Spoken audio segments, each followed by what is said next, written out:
महाराष्ट्राचे उपमुख्यमंत्री एकनाथ शिंदे यांना महादजी शिंदे राष्ट्रगौरव पुरस्कार देऊन सन्मानित करण्यात आले। देशाचे माजी कृषी मंत्री शरद पवार यांच्या हस्ते दिल्लीत हा पुरस्कार देण्यात आलाय। यावरूनच आता ठाकरेंच्या शिवसेनेचे खासदार संजय राऊत यांनी शरद पवारांवर तीव्र नाराजी व्यक्त केली आहे। त्यावरून आता राजकीय चर्चा रंगली असल्याने एकनाथ शिंदेच्या शिवसेनेचे नेते आणि मंत्री संजय शिरसाट यांच्याशी बातचीत केली आहे। आमचे प्रतिनिधी भूषण शिंदे यांनी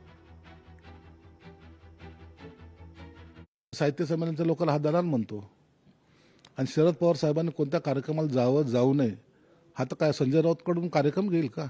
संजय राऊत हा उबाठाच्या पेरोलवर आहे आणि संजय राऊत सारखे अनेक जण शरद पवार साहेबांच्या पेरोलवर आहेत।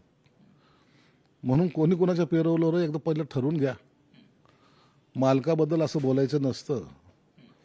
ते शरद पवार आहेत ज्यांनी तुम्हाला खुर्ची दिली होती मुख्यमंत्री पदाची, त्यांच्यामुळे तुम्ही 2.5 वर्ष तरी काढू शकला नसता तर 1 दिवसाचे सुद्धा तुम्ही बनू शकले नसते।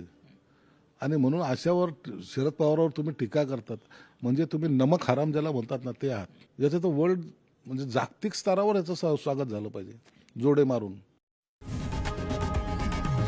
लोकशाही मराठी ऐका, पहा, जागरूक रहा।